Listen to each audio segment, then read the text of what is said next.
지난 주일에는 가까이 해서는 안 되는 사람, 만날 수밖에 없지만 또 안 만날 수는 없지만 그래도 가능하면 좀 거리를 두어야 될 사람에 대해서 말씀드렸습니다. 첫 번째는 술에 익은 자라는 것이죠. 스스로 자기를 절제하지 못하고 통제하지 못하는 사람, 남에게 자꾸 의지하려고 하는 사람, 이런 사람들은 가까이 하지 않아야 된다 말씀드렸어요. 둘째는 뒤에서 욕하고 다니는 사람, 가까이 해서는 안 될 사람입니다.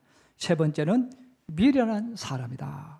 그래서 미련한 사람은 바꾸려고 하면 안 된다는 거죠. 왜? 절구통에 넣고 찧어도 그 미련이 벗겨지지 않는다. 그렇게 말씀해 주셨어요. 우리가 세상에 사는 동안 내가 열심히 사는 것만 사실 우리가 배웠고 가르쳤지 더 중요한 것이 있다는 것을 우린 배우지를 못했고 또 훈련을 받지 못했어요. 그러나 성경은 우리들에게 내가 열심히 하는 것, 내가 정말 최선을 다하는 것, 그건 기본이라는 거예요. 그래서 우리는 기본을 잘해가지고 1등은 할 수 없다는 거예요. 그 왜? 그 당연히 해야 되는 것이니까. 오늘 우리에게 주신 이 하나님 말씀은 내가 세상에 사는 동안 내가 어떤 일을 맡았을 때 또 내 인생을 살아갈 때 내가 열심히 하는 것, 그건 기본이라는 거예요. 근데 그 위에다가 하나님이 축복하게 하라, 이 말씀을 해주시는 거예요. 여러분, 지혜로운 사람은 내가 열심히 하는 것 위에 다른 사람이, 하나님이 나를 축복하게 하는 사람, 바로 그 사람이 지혜로운 사람인 줄로 믿습니다. 그래서 성경은 잠언을 통해서 우리에게 이것을 알려주는 것입니다. 그러므로 지혜로운 사람은 바로 하나님께서 나를 자꾸만 축복하게 하시는 사람, 지혜롭다는 것이죠. 예를 들면 이런 의미입니다. 자신이 수레에 짐을 가득 실었어요. 그 수레에 실린 짐은 내 인생이죠. 그 내 인생을 수레에 지고 걸어가는데 평탄한 길, 또 내리막길은 혼자 끌고 갈 수가 있어요. 그러나 언덕길을 만나면, 좀 더 가파른 고갯길을 만나면 내가 아무리 노력하고 열심히 해도 그 길을 올라가지 못합니다. 그런데 어떤 사람이 나타나서 뒤에서 수레를 밀어주면 올라갈 수 있다는 거예요. 여러분, 우리가 똑같은 거예요. 내가 열심히 하는 것 평상시는 이게 나갈 수 있어요. 그러나 언덕길을 만났을 때 하나님이 우리를 축복하시면 우리는 더 멋있게 언덕길을 올라갈 수가 있습니다. 그러므로 우리가 세상에 사는 동안 야, 너만 열심히 해, 이것은 기본적인 이야기라는 거죠. 바로 하나님이 나를 축복하게 하고 또 하나님이 내게 역사하게 하는 그 신앙인, 바로 그 사람이 지혜로운 신앙인이라는 것입니다. 오늘 저는 여러분들에게, 그럼 우리가 세상 살아갈 때 하나님께서 어떤 사람에게 내 인생의 수레를 밀어주실까? 바로 특별히 물질적인 면에 관해서 또 내 삶에 대해서 오늘 말씀드리려고 합니다. 첫 번째는 어려운 사람, 이 어려운 이웃을 도와주는 행동입니다.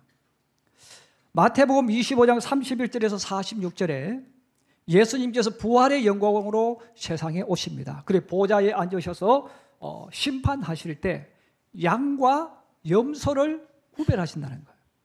예수 믿지 않는 사람에게 하시는 것이 아니라 교회를 다니는 사람, 예수를 믿는 사람들 가운데도 염소가 있고 양이 있다는 거예요. 그러면 염소와 같은 사람은 누구인가? 교회를 다니면서 예수를 믿는다고 고백하면서 자기밖에 모르고 사는 사람, 그 자기 가족하고 자기한테는 좋은 것으로 치장하면서 어려운 사람, 어려운 이웃에게 등을 돌리면서 살아가는 사람, 그들을 바로 염소라고 표현을 했어요. 이 사람들은 가난한 사람들, 도움이 필요한 사람들이 도움을 요청해도 외면합니다. 오히려 꾸지람하죠. 왜 열심히 일하지 않고 게을러서 사느냐고. 열심히 하면 잘 살 수 있다고 오히려 책망하는 거죠. 목마르다고 물 한 컵 달라고 해도 물 한 컵도 아깝다고 주지 않습니다. 입지 않는 옷 한 벌 달라고 해도 그 옷도 아깝다고 주지 않는 거죠. 그럼 왜 이 염소들은 가난한 사람들, 목마른 사람들의 도움을 거부할까요? 그 이유는 바로 이 가난한 사람들도 어렵게 사는 사람들도 하나님의 자녀인 줄, 하나님 지으신 사람인 줄 모르기 때문에 그런 것입니다. 그래서 자신도 모르게 창조주 하나님을 모욕하고 경멸하며 사는 거예요. 우리가 우리 주변에 이웃이 있어요. 정말 어렵게 사는 사람들, 반드시 도와줘야 될 사람들이 있어요. 그런데 그들을 돕지 않는 것은 하나님을 경멸하는 것이고 하나님을 기분 나쁘게 하는 거예요. 그럼 이게 무슨 의미냐? 여러분, 내 자녀가 있다고 생각해 보세요. 내 자녀가 있는데 내 자녀가 너무너무 힘들어서 어려워서 도움을 요청했는데 내 자식이 안 도와줬단 말이에요. 이렇게 부모가 속상하겠죠. 그래, 너 형제면서 안 도와줬지? 너 한번 두고 봐. 부모지만 그 마음을 갖는다는 거예요. 그럼 우리가 이 땅에 사는 동안 신앙인으로 세상을 살아갈 때 바로 우리가 가지고 있어야 될 그 시각이 뭐냐면 어려운 사람들, 도움이 필요한 그들도 하나님의 자녀라는 사실입니다. 근데 하나님의 자녀인 줄 모르니까 안 도와주는 거죠. 하나님이 그들의 아버지인 줄 모르니까 내가 안 도와주는 것인데 그게 곧 하나님을 모욕하는 것이라는 겁니다. 그래서 하나님은 그들을 영원히 벌받는 곳에 던져버린다고 말씀하셨어요. 양은 자신의 신앙 고백처럼 사랑으로 어려운 사람을 도와주면서 베풀면서 살아가는 것입니다. 이들도 자기도 꾸미고 자식도 꾸미지만 또 가난한 사람에게 자비를 베풀며 살아가는 사람들이죠. 이 사람들은 그들을 긍휼히 여기는 거예요. 불쌍히 여기는 거예요. 그래서 물 한 컵 달라고 하면 내가 마시고 싶은 물을 그들에게 주기도 하고, 또 옷이 없어서 옷을 한 벌 달라고 하면 어차피 나는 옷이 있는 사람이니까 그 옷을 준다는 것입니다. 바로 이 사람들은 자신도 모르게 하나님의 자녀를 대접한 사람이 됩니다. 예수님은 그들에게 말씀합니다. 영생에 들어가는 복을 준비해 놓았다는 거죠. 그러므로 우리 예수 믿는 사람들은 가난한 사람, 어려운 사람, 도움이 필요한 사람들이 내 주변에 있을 때 하나님의 눈으로 볼 줄 알아야 합니다. 여러분, 하나님의 눈으로 볼 때 그들도 하나님의 백성이라는 거죠. 하나님의 자녀라는 겁니다. 또 그들 가운데는 거지 나사로와 같은 하나님의 자녀들도 섞여 있는 거예요. 자, 그래서 우리는 이 생각을 저들은 나의 것을 뺏어가는, 내 것을 손해시키는 존재, 없었으면 좋은 그런 존재, 그렇게 보면 안 된다는 거예요. 우리 한번 따라해 주시기 바랍니다. 어려운 사람이 있는 것은 하나님께서 복 주시려고 보낸 기회이다. 그래서 우리 신앙인들은 세상 사람처럼 보면 안 된다는 겁니다. 우리 주변에 어려운 사람, 도움이 필요한 사람들은 하나님께서 복 주시려고 보낸 사람입니다. 그러므로 하나님께서 나를 축복하시도록 하는 방법은 바로 이 어려운 사람들, 도움이 필요한 사람에게 도움을 주는 거예요. 그래서 어려운 사람을 도와주는 것은 하나님께서 나를 축복하게 하시는 방법이란 뜻입니다. 해외에 나가 선교하는 선교사들에게 여러분 선교비를 후원해주고, 해외에 나가 있는 선교사는 이방인입니다. 한국에 와도 이방인, 외국에 나가도 이방인. 누군가 도와줘야만 살아갈 수 있는 사람들이죠. 또 우리 교회도 망양족들에게 먹을 양식을 사도록 선교비를 또 후원합니다. 바로 이것은 영적으로 육적으로 가난한 사람들을 돕는 선한 행동이죠. 또 우리 주변에 이 쌀을 나누어 주는 것, 반찬을 나누어 주는 것 똑같습니다. 이 가난한 사람, 어려운 사람들에게 도움을 베푸는 것은 절대로 손해가 아니라는 거예요. 하나님께서 우리에게 복을 주시려고 그들을 내 곁에, 우리 곁에 보내주셨다, 그렇게 생각하는 게 좋습니다. 여러분, 잠언 19장 17절은 우리 신앙인들이 반드시 기억하고 있어야 되는 말씀입니다. 우리 한번 따라해 주시기 바랍니다. 가난한 자를 불쌍히 여기는 것은 여호와께 구워 드리는 것이니 그의 선행을 그에게 갚아주시리라. 할렐루야. 그래서 우리가 가난한 사람에게 도움을 주는 것, 무언가를 베풀어 주는 것, 물론 내 손에 나갈 때는 당장 손해가 되겠죠. 그런데 성경이 분명히 이야기합니다.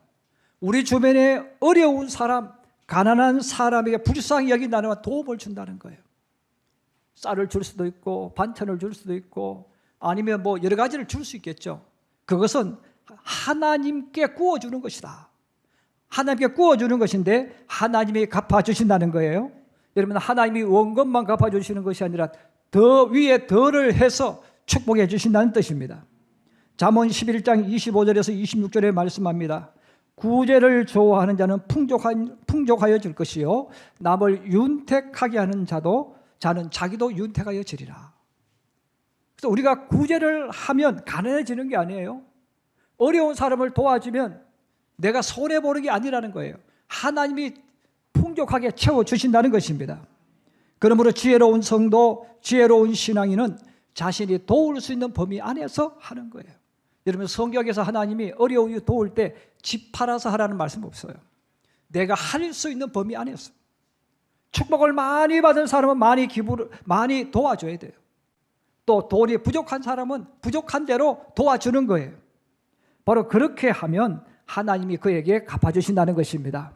사랑하는 우리 성도 여러분, 내가 살아가는 삶 속에 바로 하나님이 나를 축복하게 하는 방법은 내가 할 수 있는 범위 안에서 바로 어려운 이웃이 있을 때 누군가 도움을 요청할 때 그에게 이렇게 도와주는 것, 그 행위 자체가 하나님께서 나를 축복하게 하는 방법이라는 뜻입니다. 여러분, 지혜로운 자가 되어서 하나님이 자꾸 나를 축복하도록 만드는 저와 여러분 되기를 주의 이름으로 축복합니다. 두 번째는 겸손하라는 것입니다. 겸손한 것과 자기를 비하시키는 것은 달라요. 그럼 이 겸손의 핵심은 뭐냐? 성경에서 표현합니다. 남을 나보다 낫게 여기는 것. 그래서 다른 사람을 나보다 더 훌륭하게 여기는 것. 이게 겸손입니다. 그래서 또 다르게 표현하면 존중히 여기는 거죠. 내가 누구를 만나든 간에 그 사람을 존중히 여기는 거예요. 나보다 더 나은 사람으로 여긴다는 거예요. 자, 그런데 우리가 세상을 살다 보면 많은 사람들이 자신보다 지위가 낮은 사람, 또 못 배운 사람, 또 가난한 사람, 학력이나 배경이 못한 사람, 또 나이가 어린 사람을 무시하고 없인 여기는 마음을 가지고 삽니다. 그래서 자기보다 나이가 어린 사람, 또 경력이 작은 사람이 어떤 말을 하면 우리도 모르게 끊어버려요. 나이도 어린 것이, 또 경력도 작은 것이, 그래서 말을 끊어버리는 거죠. 결국 그 사람은 교만한 사람, 오만한 사람이라는 뜻입니다. 자, 이런 마음과 생각을 품고 광야길을 걸어갔던 사람이 성경에 나오는 고라, 다단 같은 사람입니다. 이 고라와 다단, 이 아비람 같은 사람은 모세를 우습게 여겼죠. 무시했습니다. 왜냐하면 자신들은 오랜 세월 동안 애굽에서 자기 동족들과 함께 있었어요. 그리고 그들에게 지도자 취급을 받으면서 살아왔어요. 그런데 갑자기 모세가 나타난 거죠. 여러분, 모세는 낙하산 타고 내려온 사람입니다. 그는 이스라엘 백성과 어려움을 함께 보내지 않았어요. 공동체 속에서 살지도 않았어요. 그런데 갑자기 지팡이 하나 짚고 하나님의 이름으로 왔다고 하면서 이스라엘의 리더자가 된 거죠. 자, 그랬을 때 고라와 다단과 아비람 같은 사람들은 모세를 인정하지 못하겠다는 거예요. 자기들이 모세보다 훨씬 더 잘한다고 생각했어요. 뛰어나다고 생각했죠. 그래서 모세가 어떤 말을 해도 빈정거리거나 반항심을 가지고 뒤에서 선동을 한 거죠. 자, 이렇게 생각하고 이렇게 행동하는 사람, 내가 저 사람보다 더 나아, 저 사람은 나보다 훨씬 못해, 이런 마음을 가지고 있는 사람, 바로 교만한 사람이죠. 자만한 사람입니다. 오만한 사람입니다. 이런 사람에게는 패망과 멸망이 뒤따라 온다고 했어요. 그럼 이런 사람은 어떻게 됩니까? 남의 말을 안 듣는 거예요. 받아들이질 않는 거죠. 귀를 안 기울이죠. 그럼 어떻게 됩니까? 도태되는 거예요.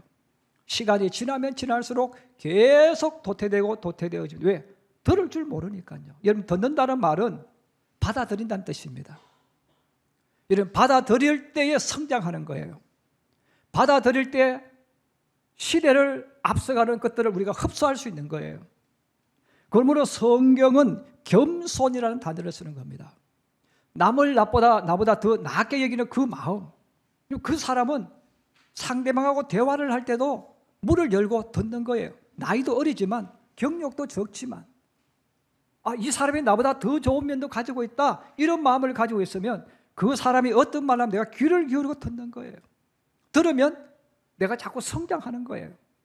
내가 더 큰 사람, 멋있는 사람으로 만들어집니다. 그러므로 하나님은 겸손을 이야기하면서 놀라운 축복을 그 뒤에 약속합니다. 여러분, 이 말씀도 굉장히 중요한 말씀이기 때문에 한번 따라해 주시고, 특별히 우리 젊은 사람들은 이 말씀을 암송을 했으면 좋을 것 같아요. 잠언 22장 4절의 말씀입니다. 우리 한번 따라해 주세요. 겸손과 여호와를 경외함의 보상은 재물과 영광과 생명이니라. 사람과 사람 사이에 쓸 때 겸손이라는 단어를 써요. 그럼 이 하나님 앞에 겸손하다 말보다는 하나님을 경외한다. 하나님을 경외하는 것. 사람과 사람의 사이는 겸손이라는 단어를 많이 쓴다면 하나님 앞에는 우리가 겸손이라고 하는 하나님을 경외하는 단어를 써요. 그럼 하나님 앞에 하나님을 경외하는 자에게 주어진 축복이 뭡니까? 재물이 따라온다는 거예요. 영광이 따라온다는 거예요. 생명이 따라온다는 거예요. 그러므로 하나님을 경외하는 것, 이 자체가 벌써 나도 모르게 하나님이 내게 재물을 축복하게 하시고 내 인생에 영광이 오게 만들어주시고 내 생명을 아름답게 만들어주신다는 거예요. 오늘 주님 앞에 나와 예배드리는 성도 여러분, 만왕의 왕이신 하나님을 바라보며 마음을 열고 온 힘을 다해 찬양하는 우리 성도들 되기를 주의 이름으로 축복합니다. 그래서 우리가 하나님을 경외한다는 말은 겸손한다, 이런 의미인데, 이것은 뭐냐면 우리가 주님 앞에 나왔을 때 하나님을 향해서 내 마음의 문을 열고 내 모든 힘을 주님께 드리면서 찬양하는 거예요. 자, 그런데 교회에 나와서 예배를 드리지만, 찬송하지만 내 생각이 다른 데가 있어요. 찬양 드리면서 예배 드리면서 내 눈이 여기저기 돌아보면서 오늘은 누가 저 옷을 입고 왔구나, 저 사람은 뒷꼭대기가 왜 그렇게 생겼을까, 이런 마음을 가지고 드리는 사람은 하나님을 모욕하는 사람이라는 거죠. 여러분, 그런 사람이 마음 문을 열겠습니까? 하나님을 향해서 하나님 오늘 제게 임재하옵소서, 하나님 오늘도 제가 예배 가운데 왔사오니 우리 가운데 역사하여 주시옵소서, 사모하는 마음으로 드리겠습니까? 하나님 앞에 겸손하다는 말, 경외하는 건 바로 그것을 이야기해요. 주님, 이 시간 임재하옵소서. 그 다른 사람이 보이면 안 되는 거죠. 오로지 하나님만이 보여져야 돼요. 그러면 그 사람은 하나님의 소리에 귀를 기울이고 내 모든 힘을 찬양이 실어서 주님 앞에 올려드리는 거예요. 이런 겸손은 그와 같은 거죠. 내가 누구를 만났을 때 그 사람의 귀를 기울여요. 이렇게 해서 부부끼리도 대화할 때 겸손해야 돼요. 그래서 부부끼리도 가장 못하는 게 뭐냐면 겸손하지 않고 교만해. 부부끼리도 서로 교만해가지고 서로 이겨 먹으려고 그래요. 여러분, 부부는 겸손해야 됩니다. 그래서 남편은 아내가 말하면 귀를 쫑긋이고 계속 들어줘야 돼. 반박하려고 하지 마라, 그 말이에요. 들어줘야 돼요. 왜? 나보다 낫잖아요. 아내는 남편보다 나은 존재로 남자는 인정해야 되는 거예요. 반대로 말하면 아내도 똑같은 거죠. 아내도 남편이 무슨 말하면 가르치려고 하지 말고 잔소리려고 하지 말고 존경하라, 그 말이에요. 겸손하라는 거죠. 남편이 하는 말을 들으라는 거예요. 이게 겸손해요. 그래서 그 겸손하면 바로 재물이 따라오고 영광이 따라오고, 그 다음에 그가 세상 살 때 사람들에게 또 가장 가까이 있는 사람을 존경받는다는 거예요. 하나님께서 바로 우리 신앙인들에게 이 겸손이라는 단어를 통해서 성장할 뿐 아니라 하나님이 축복하게 하라. 그럼 어떤 사람을 축복합니까? 겸손할 때 하나님이 축복하신다는 거예요. 여러분, 부부도 겸손할 때 배우자가 존경하는 겁니다. 오늘 우리가 이 말씀을 가슴에 품어서 여러분 가장 가까이 있는 부부끼리 겸손하기를 주의 이름으로 부탁합니다. 여러분, 정말 친한 친구가 있습니까? 정말 친한 친구가 있으면 겸손해야 됩니다. 그 친구를 높여주고 인정해주고 그 말을 들을 수 있어야 돼요. 자, 그랬을 때에 바로 이런 영광이 따라올 뿐 아니라 하나님 앞에도 똑같다는 거예요. 주님 앞에 겸손해야 돼요. 세 번째로 오늘 우리가 읽었던 본문에 나오는 말씀입니다. 한번 따라해 주세요. 원수가 목마를 때 도와주라. 원수가 목마를 때 도와주라. 우리 신앙인들이 가장 혼란스러워하고 또 혼돈하는 것 중에 하나가 원수를 사랑하라는 말씀이에요. 원수를 사랑하라. 그래서 우리가 세상 살아가면서 늘 갈등이 있어요. 원수를 사랑하라. 도대체 어디서 어디까지 어떻게 해야 될까? 혼돈스러울 때가 많아요. 만약에 원수가 나를 죽이려고 칼을 들고 달려오는데 나를 죽이세요 하고 여러분 가는 것이 정답일까요? 그게 원수를 사랑하라는 원래 말씀일까요? 만약 이것이 정답이라면 사울이 다윗을 죽이려 올 때 다윗은 도망가면 안 되죠. 근데 성경에 보세요. 다윗은 도망 다니잖아요. 자기의 원수인 사울이 죽이러 올 때마다 다윗 계속 도망을 다녔어요. 원수가 나를 죽이려고 나를 망하게 하려고 공격할 때 무방비 상태로 죽는 것은 미련한 것입니다. 성경은 그것을 가르치지 않습니다. 성경의 원수를 오늘 사랑하라는 이 말씀의 핵심은 뭐냐면 그가 배고파하고 목말라 할 때라고 이야기합니다. 이런 목마를 때란 말은 원수가 모든 것을 잃어버리고 약한 자가 되었을 때, 곧 인생의 낭떠러지에 떨어졌을 때를 말합니다. 내 원수인데 망해버린 거죠. 내 원수인데 모든 것을 잃어버린 상태가 되어졌어요. 성경은 우리들에게 진짜 원수를 이야기합니다. 우리의 진짜 원수는 사탄 마귀를 말합니다. 그럼 성경에서 사탄 마귀를 사랑하라 그 말은 아니잖아요. 그럼 왜 성경에서 원수라는 단어를 우리에게 알려주었을까요? 여기서 말하는 원수란 것은 나의 원수가 된 사람, 나를 원수로 생각하는 사람에 관한 말씀입니다. 사탄과 마귀를 말하는 것이 아니라 바로 나를 원수로 생각하는 사람, 나도 그 사람 원수처럼 생각하는 사람, 나와 원수가 된 그 사람을 말하죠. 그러면 여러분, 나의 원수가 된 사람 누굴까요? 내가 원수처럼 생각하는 사람 누굴까요? 나의 가장 가까운 사람입니다. 이런 부모, 자녀죠. 이런 부모와 자녀가 원수가 돼요. 등 돌려요. 형제끼리도 원수가 돼요. 가장 가까운 친구끼리도 원수가 됩니다. 그 왜 원수가 됩니까? 여러 가지가 이유가 있죠. 돈 문제 때문에 원수가 될 수도 있고, 아니면 서로가 오해해서, 아니면 서로가 갈등을 해서 원수가 될 수 있어요. 등을 돌릴 수가 있다는 것입니다. 그러므로 이 성경에서 말하는 원수는 원수 마귀를 말하는 게 아니라, 사탄을 말하는 게 아니라, 이렇게 가장 가까운 데 살던 사람이 어떤 계기를 통해서 원수가 된 사람, 원수로 생각하는 사람, 그들에 대한 문제예요. 자, 그러므로 그들이 비록 원수였지만, 원수로 살았지만 쫄딱 망해버린 거예요. 누군가가 도움을 줘야 돼. 아니면 죽게 됐어. 자, 그랬을 때 그들이 만약에 내가 원수인 줄 알면서도 와서 내게 도와달라고 한다든지, 아니면 원수니까 차마 말을 못하고 그냥 바라보고 있다면, 그때에 오늘 하나님께서 말씀하는 거예요. 그를 도와주라는 거예요. 우리 오늘 말씀 다시 한번 읽어보십시다. 21절, 22절 같이 봅니다. 시작.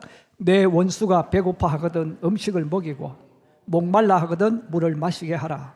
그리하는 것은 핀 숯을 그의 머리에 놓는 것과 일반이요 여호와께서 내게 갚아주시리라. 예. 그래서 여기서 말하는 원수를 잘 기억해야 됩니다. 원수를 사랑하는 말씀의 의미를 잘 기억을 해야 됩니다. 그리고 이 원수진 사람을 도와주면 두 가지 축복이 있다는 거예요. 첫째는 핀 숯을 그의 머리 위에 놓는 것과 같다. 이런 숯은 나무를 불로 태워서 만든 거잖아요. 근데 거기에 불이 붙었어요. 그럼 숯불이 얼마나 온도가 높습니까? 그 높은 온도를 가진 숯불을 머리 위에 올려놓으면 머리가 타버리겠죠. 머리카락도 타고 머리도 타버릴 거예요. 태워버릴 겁니다. 그럼 이 말은 바로 원수의 마음에 아주 뜨거운 감동을 준다는 거예요. 또 감동을 줄 뿐 아니라 원수진 마음도 태워버리게 만들어버린다는 거죠. 그래서 그가 정말로 어려워서 원수지만 어렵지만 내가 도와주면 바로 그 사람 마음속에 감당하지 못하는 감동을 주신다는 겁니다. 저 사람은 내가 저하고 나하고 원수인데 원수인 나에게 이 자비를 베풀어 주다니 감동이 오죠. 그리고 더 나아가서 원수진 마음 그까지 다 태워버려가지고 오히려 내 인생에 좋은 동반자가 되도록 돕는 자가 되도록 축복해 주신다는 거예요. 그리고 두 번째는 하나님께서 갚아주신다.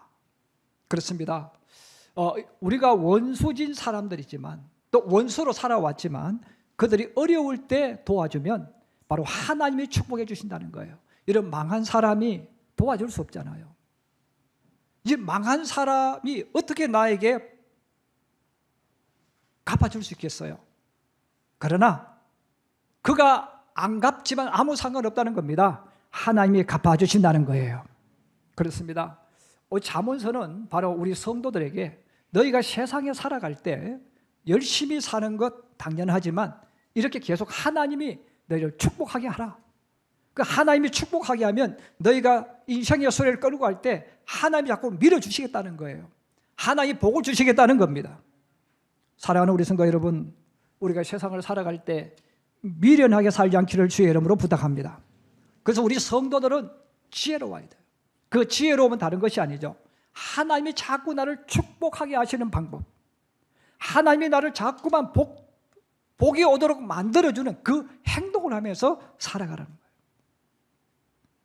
오늘 주님 주시는 이 음성을 우리의 가슴에 품고 여러분 세상 살아갈 때 이런 일들이 있을 때 하나님은 절대로 우리에게 손해되는 일을 하지 않게 하신다. 언제나 하나님은 복되게 만드신다는 것을 여러분 확신하면서 어려운 이웃이 있습니까? 그들에게 내가 할 수 있는 범위 내에서 도와줄 수 있기를 바랍니다. 또 사람과 사람 앞에서 여러분 잘난 척하지 마십시오. 겸손히 여겨서 다른 사람을 나보다 낮게 여겨서 그들의 소리를 들으십시오. 하나님 앞에 경외하십시오. 그러면 하나님이 축복하신다는 거예요. 그리고 내 원수가 힘들어하고 어려워할 때, 죽을 지경에 이르렀을 때 나를 찾아오지 못하지만 내가 알게 된다면 그들에게 찾아가서 사랑을 베풀면 바로 하나님께서 머리에 핀 숯을 놓는 것처럼 만들어 주실 뿐 아니라 하나님이 갚아주신다 하셨습니다. 이 말씀을 가슴에 품고 이 하나님의 사랑을 가슴에 품고 자신의 삶을 아름답게 멋지게 만들어가면서 하나님이 나를 축복하도록 만들면서 세상을 살아가고 자기의 인생을 만들어가는 하나님의 사람, 예수의 사람들이 되기를 주의 이름으로 부탁합니다.